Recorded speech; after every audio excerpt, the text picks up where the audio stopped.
Hi, everyone, and welcome to another Pink Nest podcast. My name is Nika, as you know, and today I'm with Dr. Archana Krishnan.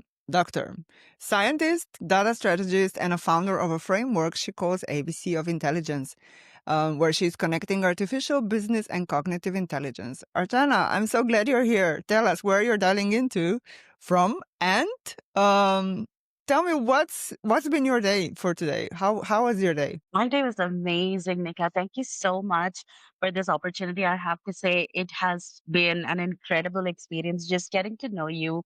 My day was really good. Lots of things happening in the background, but I also took a little bit of time today for myself because I haven't been feeling too well.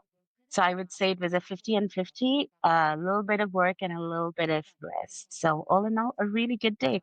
How is yours?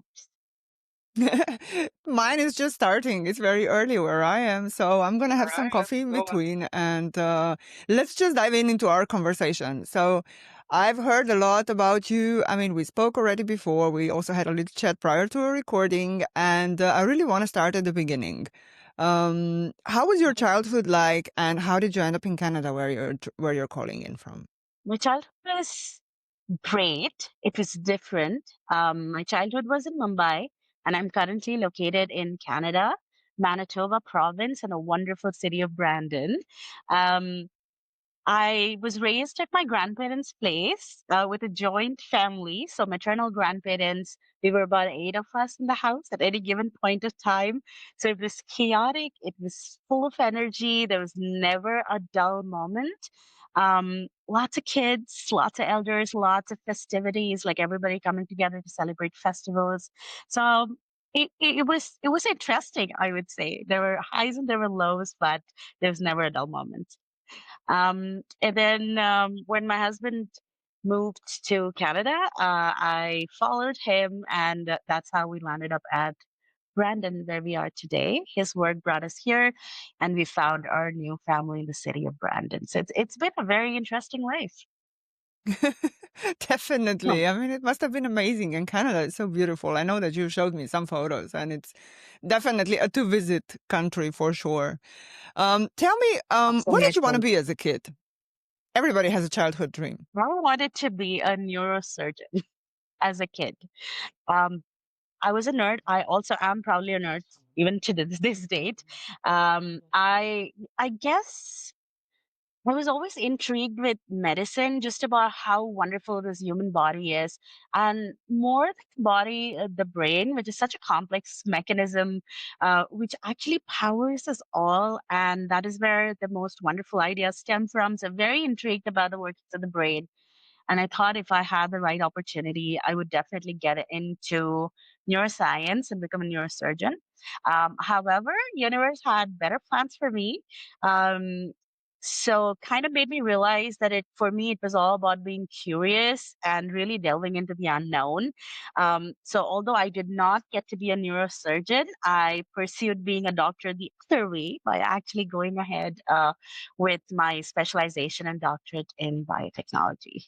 Um, I mean, a lot of things that I wrote about you, I mean, I read about you is, it's probably what most people just don't understand. I mean, I luckily come from a little bit of IT background, so I do understand a little bit. But do explain us the ABC of intelligence in a few words that you usually use. So I'm going to go back a little bit, just give a little bit of backstory what led to ABC of Intelligence. So when I came to Canada, I was really looking for opportunities in biotechnology, which fortunately or unfortunately did not pan out. And I had to make a quick pivot into the finance industry, which I have to say has been very kind to me. I met some incredible people along the way. However, it was not until that I met my really good mentor, Sabrina, that I realized that my quest in life has always been to really delve into the unknown. So I realized that no matter what the industry, people are sitting on huge chunks of data and really not making the best use of it at all times. So that is where my curiosity into data came in, and I started really digging into it to understand how people perceive data, what is their understanding about data, what are the misconceptions about data, and are organizations today really making most of all this wonderful data that they're collecting. And I started seeing patterns in the usage where there was definitely a lot more knowledge around data utilization today than it was a decade ago. But at the same time, you also see a pattern in about what's lacking. And as I continued to educate myself and grow in the field, I realized that what was happening is everybody looks at data in silos. So each department looks at their data by themselves, but nobody really connects the dot, which is very important for making most of data and to gain that insight. So when I was talking about my brand on LinkedIn, I was like, what do I do well that I would want to be known for? So I said, I want people to ask better questions. I want them to build better context and I want them to clarify better outcomes. And mostly, if you see, all of the three depends on data. All of the three are also connected to artificial intelligence, business intelligence, and cognitive intelligence, which is human intelligence. And that is what led to the ABC framework of intelligence for me. A great example I could give is somebody in a meeting would come in and say, should we use AI to automate customer communications? At that point of time, of course, it's a very easy yes or no question for a business intelligence unit or IT or whichever department is taking care of it in that organization.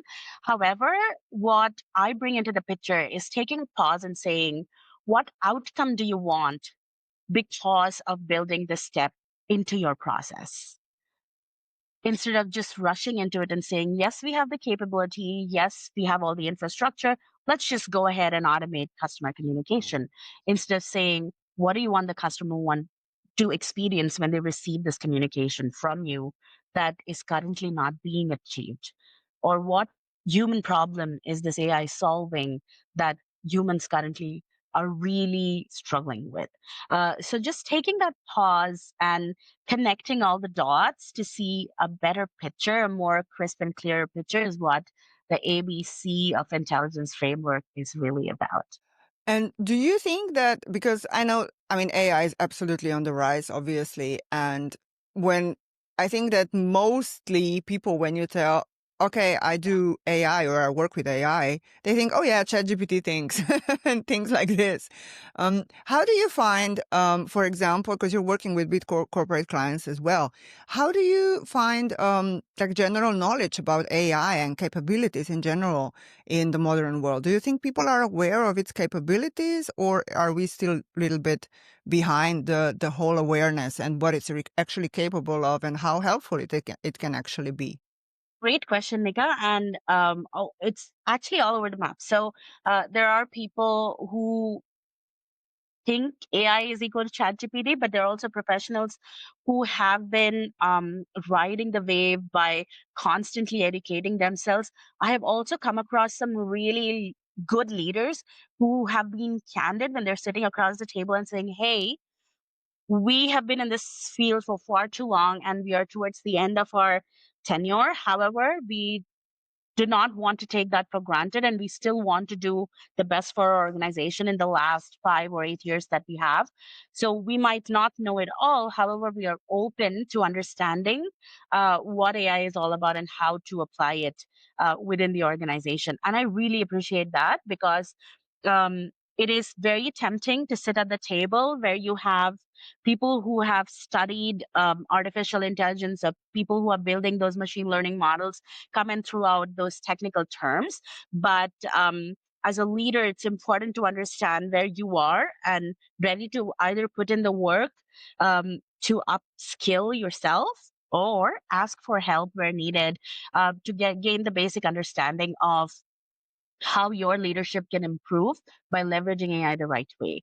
So I don't have a simple answer for you. It just depends on who you're talking to, at what level of the organization, and where they are in their life, basically. What would you say, for example, is that one question that leaders should ask themselves before adopting an AI tool in their business? What would be that one strategy or one really important question that you would advise them to pay attention to or answer before adopting AI? think one very important question is why. Why do you want AI now for for addressing that particular problem? Is AI solving a human problem for you, or is AI just a shiny add-on to an already good process, and you just want to use AI because it's in right now? It's very tempting, especially when you talk to all these people who are coming up with wonderful AI agentic AI frameworks. It's really tempting when they say, you can run a company with just a single employee and then multiple AI employees. There's a lot of talk that's happening. I think we have to really understand, why do you want to go for that particular AI solution at that particular point of time, and how does it really align with your organization's vision, mission, strategies, goals, and how is it going to make your employees' life better, and how is it going to give a good return on investment for your customers at the end of the day? So why is really important. I would agree with you. What's your opinion? And this is really I'm really curious about this one. So, what's your opinion on AI taking over? So we're hearing a lot about, and personally, I mean, I do love AI, and I worked in a startup who adopted machine learning way back in 2010, I think, where nobody was speaking about AI or anything like it.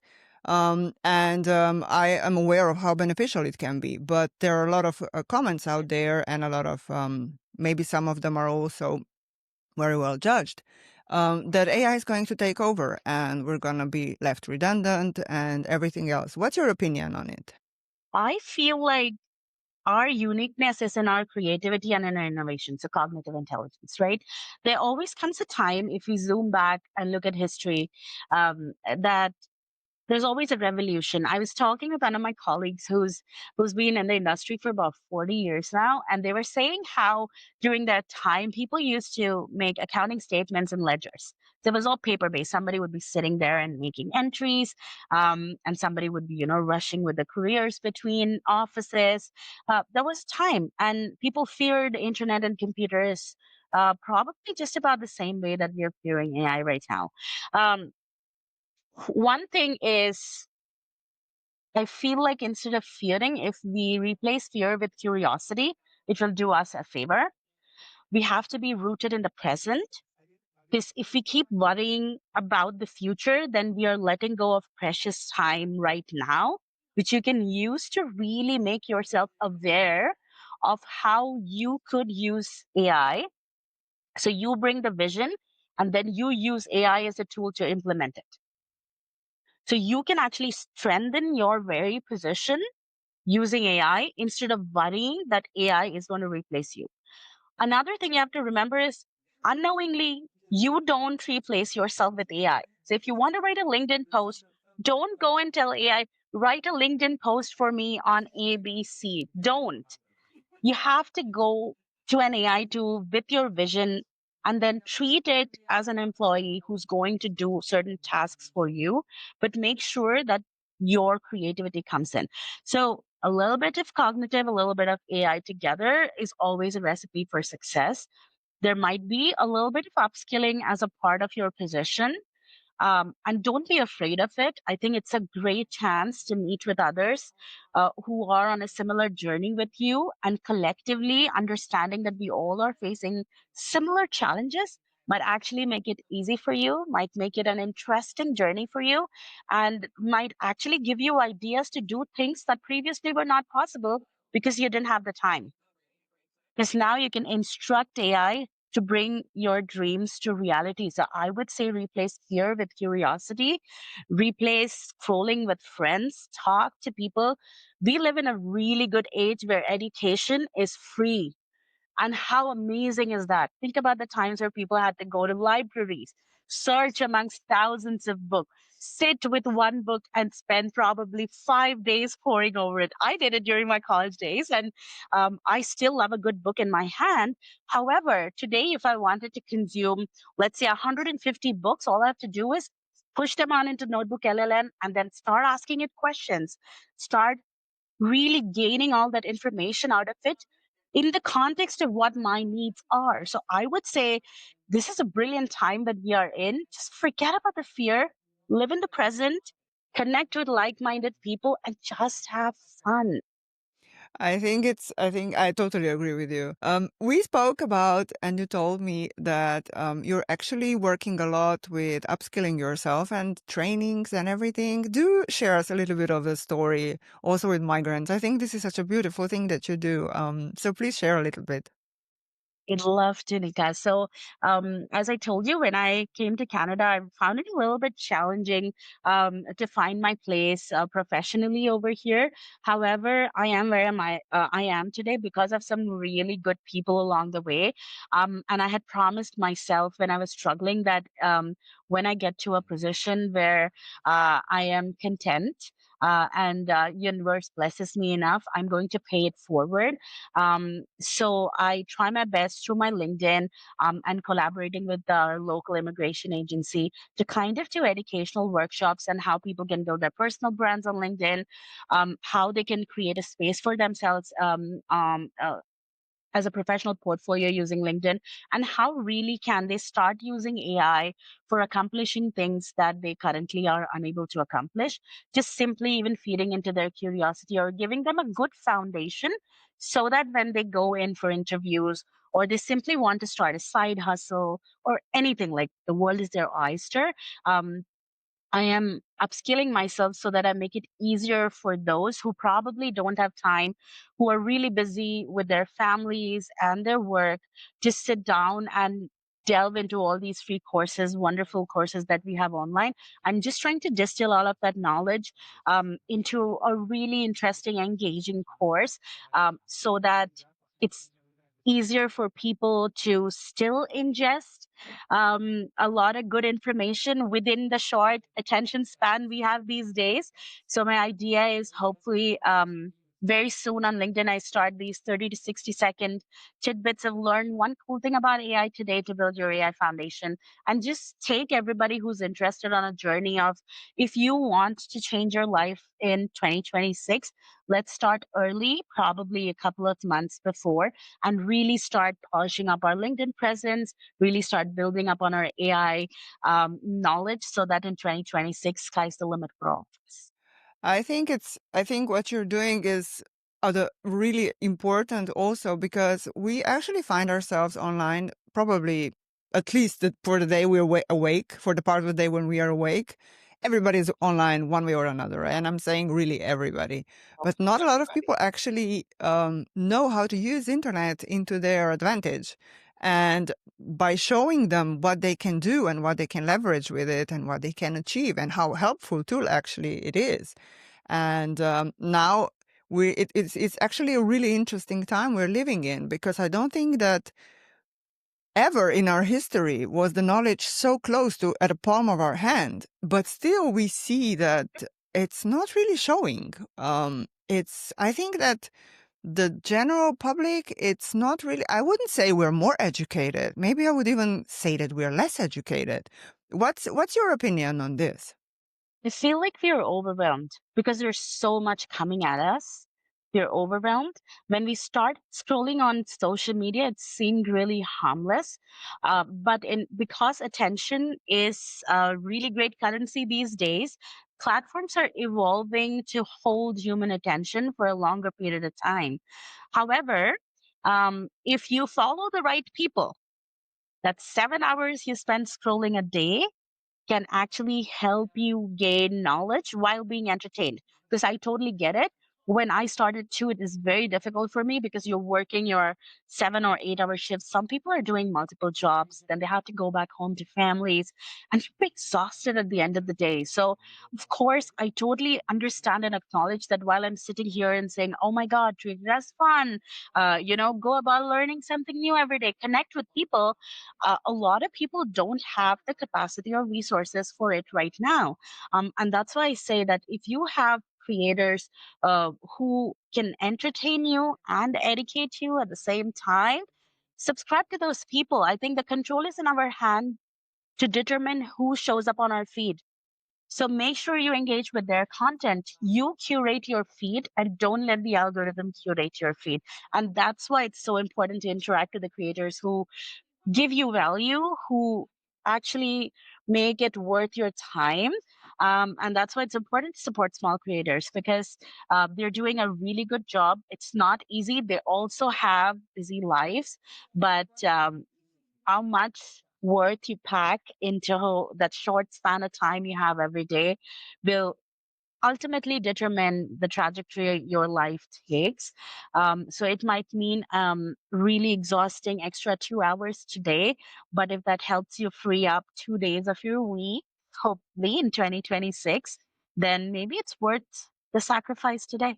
What about, I always like to keep this question, and I asked everybody this. How would the world look like if you would be running it? That's really something that really intrigues me. Um, I would like a world that is curious and kind. I would just leave it at that. It's very important to have different opinions. So I wouldn't say I want a world that looks at things the way I look or everybody has to be everywhere. As much as we hate the differences are what keep it interesting. But I would say that a little bit more curious, a little bit less judgmental, and as much kindness as you can spread in the world is all that I ask for. Um, I feel like it's the people that make the world that it is. Mother Nature does not differentiate. So we have been given an enormous responsibility to create a world for a future that we would be proud passing on and they would be grateful to receive from us. So I don't know about the world, but around me, I always say, do one deed of kindness a day, even if it means just smiling at someone or wishing someone good morning. Our province is called Friendly Manitoba, and I have to say, the city that I live in, the people are so amazing that you walk into a coffee shop and you walk out with true friends. I never realized how much I was missing that before I came to this city. But now, every time I travel, I long to come back home because people are so friendly.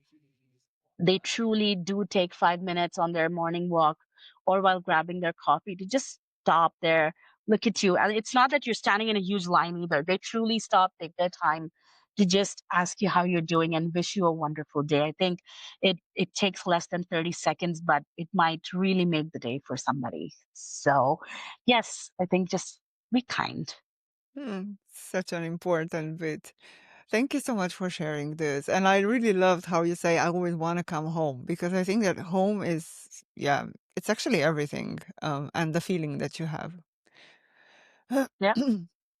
All right, wrapping up, is there anything that we missed and do you want to share with our listeners? Share with our I do want to say that I'm very passionate about DEI, and I have been the chair of the Credit Union Provincial Young Leaders, and I've had the good fortune at being in rooms and tables that many people who are like me might not have the opportunity to be in.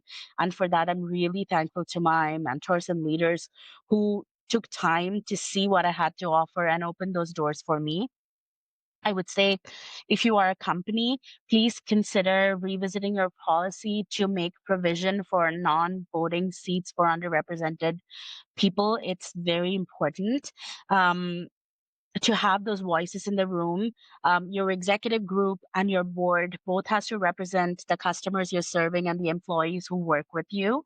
At the same time, Canada has this amazing challenge called the 50-30 challenge that accounts for 50% gender parity and 30% seats for underrepresented groups. So no matter what country you are in, please do read up on that. I feel like it has a lot of organizations have signed up for it, and it kind of keeps you accountable. If you truly feel um, that it aligns with wherever you are or your organization, or just even to understand the why behind DEI. Finally, I want to say that yes, AI is great, but if you are a leader or an organization looking to enable your organization with AI solutions, please make sure you take some time to invest in learning about responsible and ethical AI, and also the security around AI, because these two things are considered to be like really boring topics, but they are so important to build a strong AI foundation for the organization.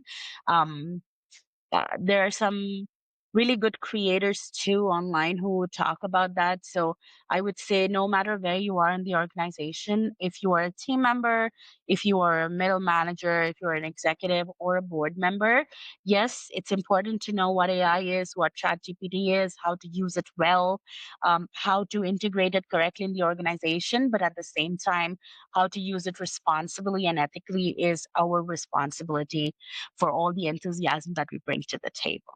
That was my 2 cents. And at the end of the day, your family is what drives all of this. So go back and give them some love and make sure that um, you all give them some time as well. I know with everything that I'm talking about, it seems nearly impossible. But if we reduce our scrolling a little bit, we might still make time for all those tiny moments that truly make life worth living. And thanks to you too. Thank I you so want to much say for everybody sharing. who's This was listening to this, really please beautiful. encourage Nita. She's amazing. Thank you so much.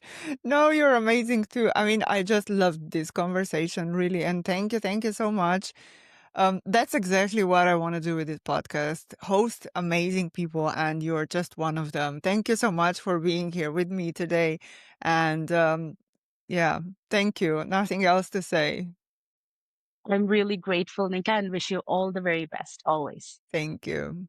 Bye bye.